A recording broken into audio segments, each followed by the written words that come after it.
Hello, xin chào mọi người, chào mừng mọi người đến với kênh của mình. Chúc mọi người có một ngày tốt lành. Thì clip hôm nay như đã hứa thì mình sẽ tiến cấp con Giratina lên dạng bá chủ anh em ơi. Thì đáng lẽ là mấy ngày trước mình đã ra clip tiến hóa con Giratina lên dạng bá chủ rồi. Nhưng mà tôi bị YouTube đánh bản quyền, cho nên hôm nay tôi mới ra được. Thì đây là hai cái form của con Giratina. Mình cái form 2 gọi là Origin nha anh em ơi. Đây mình đã tiến hóa lên form 2 rồi. Thì mình chưa nâng nhiều đâu. Pro 1 mình cũng chưa nâng nữa. Bây giờ mình sẽ làm liền cho nóng anh em ơi. Mình sẽ dắt cho nó đi đánh trước. Mình review skill khi nó ở form 2. Mình gọi là form 2 đi cho nó ngắn gọn. Thì ở cái form 1 thì kỹ năng nó dở lắm anh em ơi, không có gì để mà review hết. Thì anh em lên được form 2 thì phải bắt buộc phải mua cái đá tiến hóa con Giratina riêng. Thì tốn hết 6.000 kim cương. Lên form 2 thôi mà nó đứt hết 6.000 kim cương rồi anh em ơi, chua chát. Thì đặc biệt là khi nó lên form 2 thì kỹ năng nó thay đổi hoàn toàn em ơi. Nó có thêm chiêu búp và chủ yếu là nó búp cho hệ hồn. Tôi thì không có hệ hồn nào hết, con hệ hồn nào hết, cho nên là tôi không có kẹp theo. Kẹp 2 con búp theo quánh này.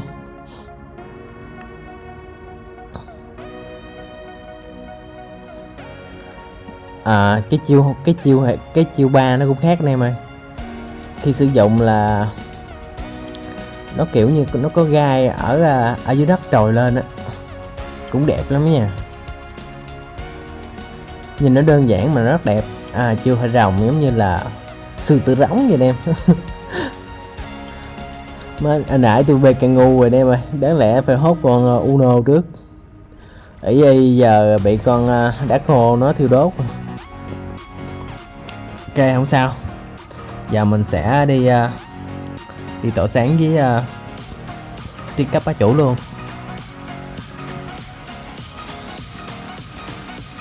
Cái form từ form 1 lên form 2 là kỹ năng nó thay đổi hoàn toàn rồi nha anh em. Không biết lên bá chủ kỹ năng nó ra làm sao. Ok, mình tỏa sáng được rồi. Giờ thì đi tiến cấp.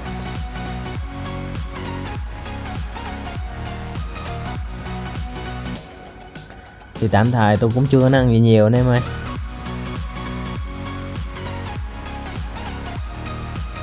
Không biết sắp tới tôi có nên hốt một con ạc khác nào gì để về review cho anh em xem không nữa. Chứ đợi con ạc tôi mà mát 3 đội thì lâu quá anh em ơi. Ok, lên được rồi nha, lên được bá chủ nha. Anh em thấy thế nào? Đầu tiên là ngầu đúng không? Ngầu nè, đẹp nè. Ta nói từ con rít lên con rắn. Không biết giờ kỹ năng như nào, anh em cùng đón xem nha. Thì rồi thì tôi cũng chưa lên rồ 2, rồ 1 cũng chưa có rồ chuẩn. Còn phụ kiện thì nó có phụ kiện riêng luôn nha anh em.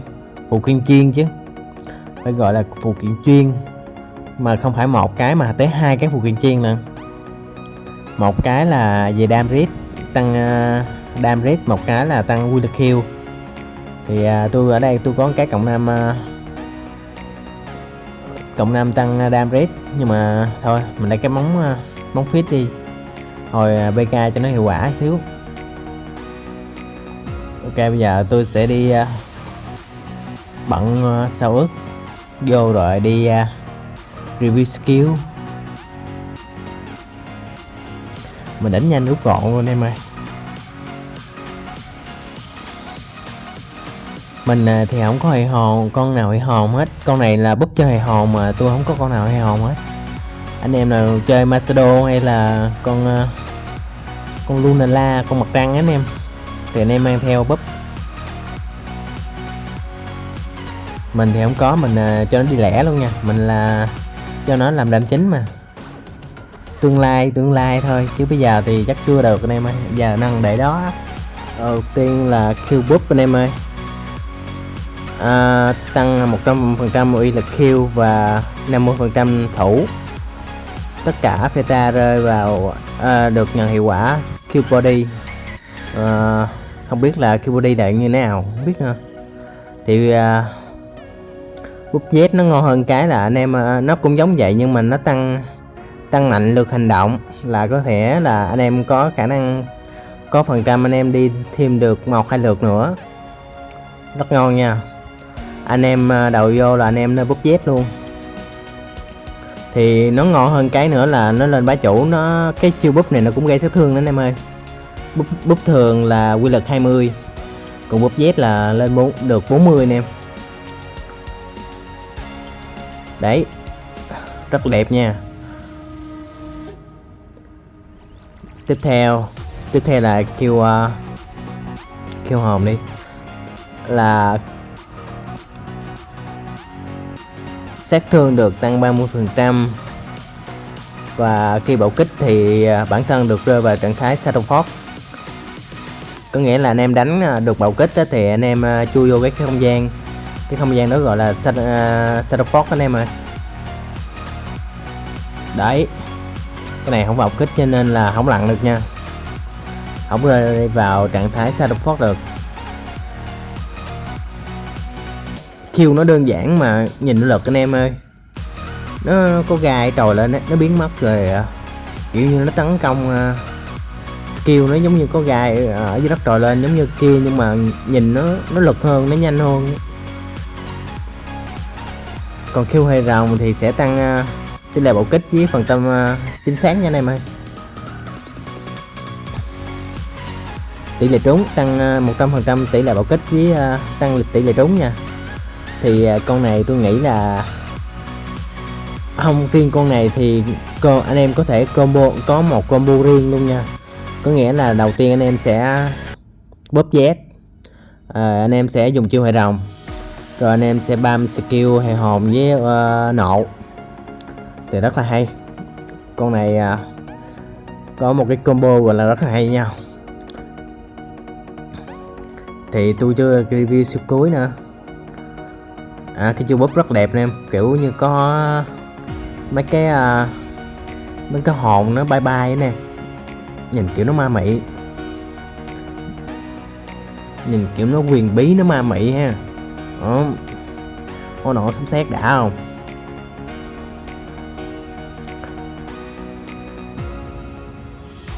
Để mình review cuối đi anh em.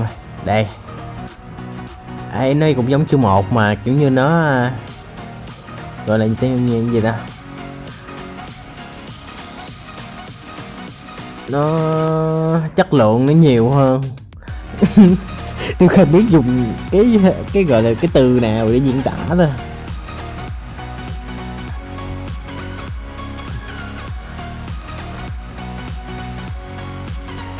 Kiểu như là nó đặc biệt hơn anh em ơi. Anh em cứ hiểu vậy đi. Tôi hồi xưa tôi dở văn cho nên giờ từ ngữ nó hiếm lắm em ơi. Từ ngữ nó ít, từ điển của tôi nó ít lắm, anh em thông cảm với tôi. Ấy phê chưa. Quên nữa, tôi review kỹ xíu nữa. Có điểm đặc biệt của con này nữa, để tôi kẹp con Mad Feature ra. Hồi tôi kẹp Lati vô tôi đánh nè.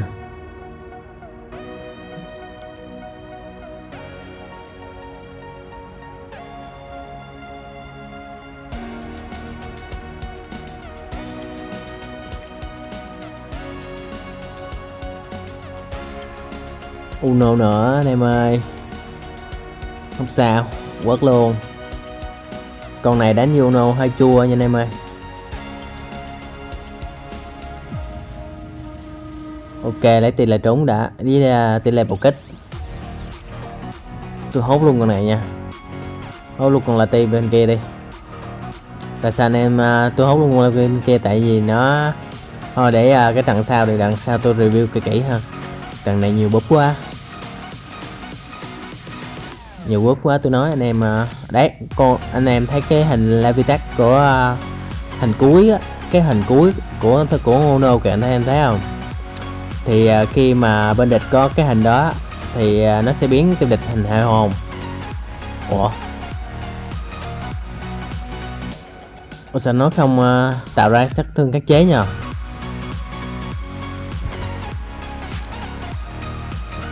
Ủa cái kỳ ta. Lỗi rồi Đen ơi. Chắc lỗi game anh em ơi. Đúng rồi, chắc lỗi game á. Hại chứ, review vậy là chết rồi. Để tôi review lại anh em ơi. Chắc là tại nó có cái gì đó đặc biệt. Theo thông thường thì nó phải tạo ra sát thương các chế này mà, cuốn x2 ấy. Mà tại sao vào đó nó không x2 ta?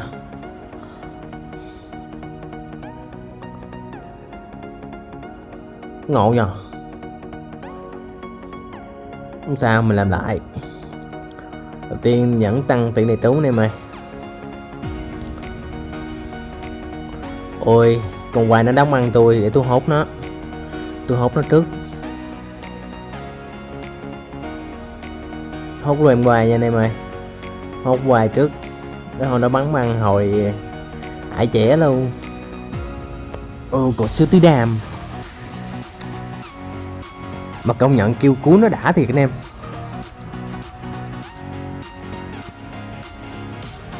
Cút.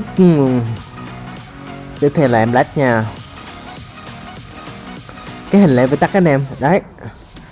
Cái hình lên test con lách đấy, nó tạo ra các thương cái chế đó.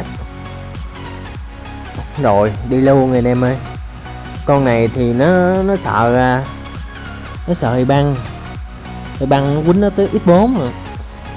Quýnh ra máu vàng sao chịu nổi. Con này nó cũng không được đâu nữa.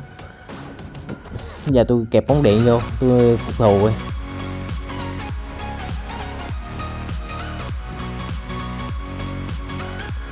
Thù xưa nghĩa cũ, hôm nay phải trả hết một lần.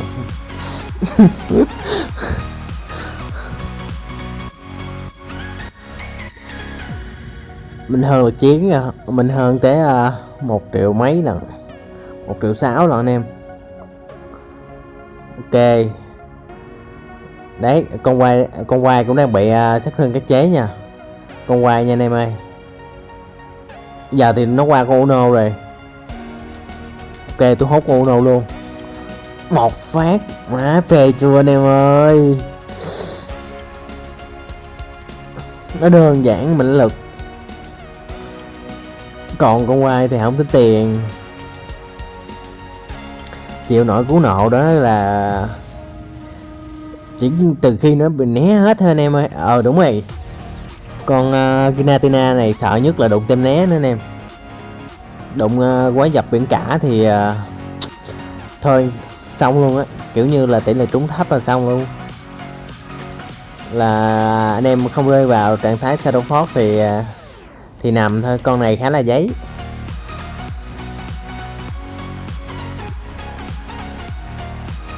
Ok, mình sẽ thử hai con Lati trước. Con Lati bên kia nó biết thầy hồn rồi nha anh em ơi. Mình hốt con Lati bên kia trước. Tôi lỡ rồi. Hình như con Lati bên này cũng dính luôn em ơi.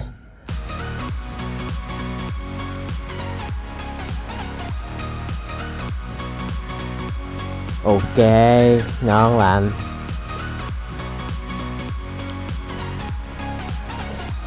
Hốt Uno luôn. Uno đang bị các thương các chế. Nhiều khi tôi đánh Uno nó bị lỗi sao anh em. Nó không ra x2, nó không ra các sát thương các chế.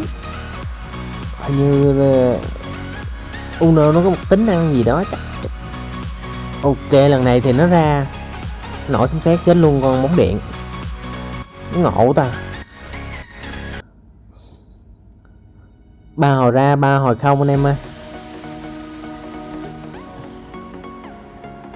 Mình thấy sử dụng cái chiêu hệ hồn đơn thể thì nó có tỷ lệ nó ra nhiều hơn. Riêng Uno thôi, chúng mình thấy mấy con khác mình thấy vẫn bình thường sao ấy. chắc Uno nó có gì đặc biệt hơn ấy. Lại là Uno, tay bạn kẹp cái gì tùm lum hết trơn.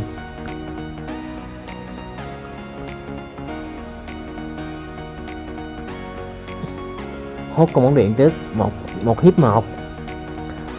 Tornadus cũng một hit luôn. Giờ chỉ có Uno thôi anh em ơi. Chắc cái đội này nâng Uno là nhiều. Uno đâm chính á,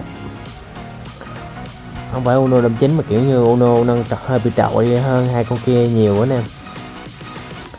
Ở bên tôi thì hai con bóng điện nó cũng gần gần với con Giratina, chỉ khác là set đồ của tôi nó xịn hơn, vẫn không ra khắc chế luôn, nó không một kích luôn mới ghê. Ok, phải chết thôi chứ, lèo lưỡi này mà.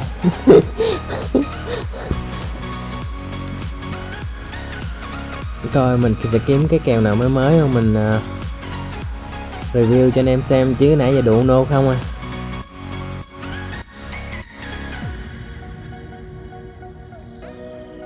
Mình không dám đánh trọi anh em ơi. Con này thì ok, đụng Tabu Bulu nè, lên Dynamite này. Tabu Bulu lên Dynamite thì khá là trâu nha. Để mình hốt thử cái. Ôi trời ơi, Chiên Đức có một góc máu thôi anh em ơi. Ôi rồi, và đó màu của Khiên có thể đi gì đứt luôn ấy. Để tôi hốt mấy con bóng điện trước kìa, hốt cặp Lati trước anh em ơi. Một phát cái nội tại nha, cái nội tại bóng điện nha. Ủa sao nó chết luôn rồi. Pha đó có nội tại bóng điện nha anh em, còn không là pha đó con bóng điện đi rồi á.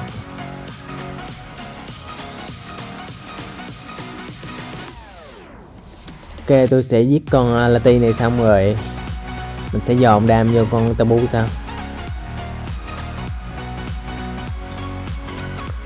Ui trời ơi, không có nội tại của hai bóng điện cho tôi chết rồi anh em ơi. Pha đó xíu đi cút. Ui ôi trâu quá. Ok, thêm được lực nữa, cút. Phải đi thôi anh em ơi. Pha đó mà không thêm lực nữa là có khi bị lật kèo á anh em. Thì con này lên bá chủ vẫn còn khá là đuối anh em ơi. Nếu sờ với Uno thì